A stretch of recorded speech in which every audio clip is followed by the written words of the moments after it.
নমস্কার, সুদীপ্তা রান্নাঘরে সকলকে স্বাগত। আমি আবারও চলে এসেছি নতুন একটি রেসিপির সাথে।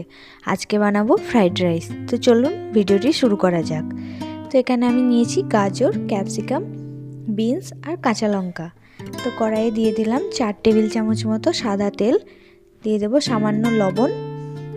এবার তেলটা গরম হয়ে গেলে এর মধ্যে সবজিগুলো ভেজে নেব। তো সবার প্রথমে গাজর দিলাম, দুটো মিডিয়াম সাইজের গাজর নিয়েছি, দেখুন লম্বা লম্বা করে কেটেছি। তো গাজরটা একটু ভাজা হয়ে গেলে এর মধ্যে দিয়ে দেব কেটে রাখা বিনসগুলো। আমি 100 গ্রাম মতো বিনস নিয়েছি।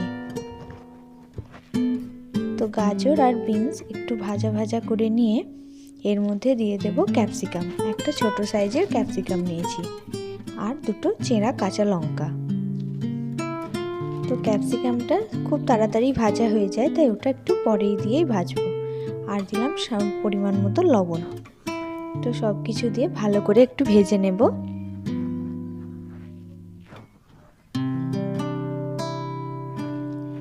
তো সবজিগুলো আমার ভাজা হয়ে গেছে, এবার এটাকে আমি তুলে নেব।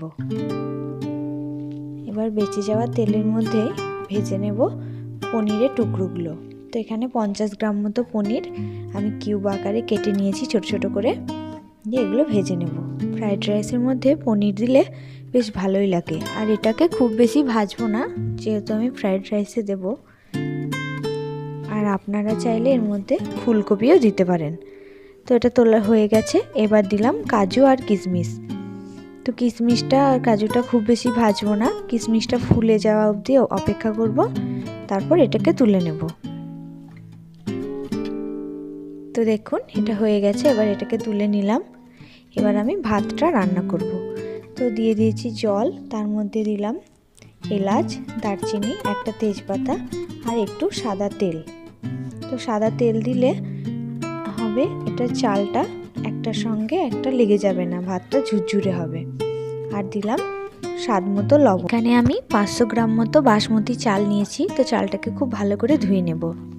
চালটা ধুয়ে নিয়েছি, এবার চালটাকে আমি জলের মধ্যে ছেড়ে দেব। তো ভাতটা খুব বেশি রান্না করব না, 90% মতো রান্না করব, বাকিটা ঠান্ডা হলেই নরম হয়ে যাবে। তো দেখুন চালগুলো দিয়ে দিয়েছি, দিয়ে ভালো করে নেড়ে চেড়ে এবার এটাকে আমি সিদ্ধ হতে দেব। তো চেক করে দেখলাম ভাতটা হয়নি, আর একটু হবে।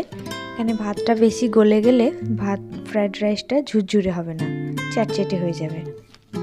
তো ভাতটা হয়ে গেছে, এবার এটাকে আমি নামিয়ে ফ্যান ঝরিয়ে নেব। ফ্যান ঝরিয়ে নিয়েছি, ভাতটা রেডি। এবার এটাকে আমি মাখিয়ে নেব। তো সবজিগুলো, পনিরের টুকরো, কাজু, কিশমিশ সমস্ত কিছু ভাতের মধ্যে দিয়ে দেব। আমি এখানে হাঁড়ির মধ্যেই মাখিয়ে নিচ্ছি, যেহেতু আমি এটা অল্প পরিমাণে বানাচ্ছি। আপনারা এটা গামলার মধ্যে ঢেলেও মাখাতে পারেন। আর দিয়ে দেব পরিমাণ মতো লবণ, আর 2 টেবিল চামচ চিনি আমি গুঁড়ো করে রেখেছিলাম, সেটা দিয়ে দেব। চিনিটা গুঁড়ো করে নিলে তাড়াতাড়ি ভাতের সাথে মিশে যাবে।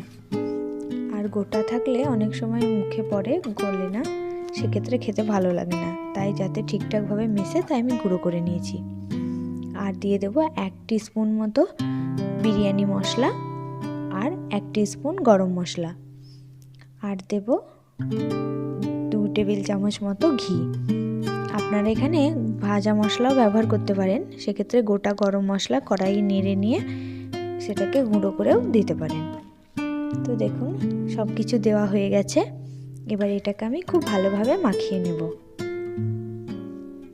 এটা মাখানোটাই হচ্ছে, ঠিকঠাকভাবে না মাখালে কোথাও লবণ, কোথাও মিষ্টি যাবে, আবার কোথাও যাবে না। তাই খুব ভালোভাবে সমস্ত কিছু মাখিয়ে নিতে হবে। তো দেখুন আমি উল্টে পাল্টে নেড়ে চেড়ে খুব ভালোভাবে মাখিয়ে নিয়েছি। তো আমার ফ্রাইড রাইসটা পুরোপুরি রেডি।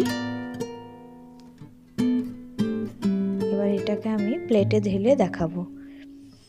তো বাঙালিরা আমরা ফ্রাইড রাইস খেতে খুব ভালোবাসি। নিরামিষ দিনে আলুর দমের সাথে বা আমিষ দিনে চিকেনের সাথে, যে কোনো কিছুর সাথে খেতে ভালোবাসি।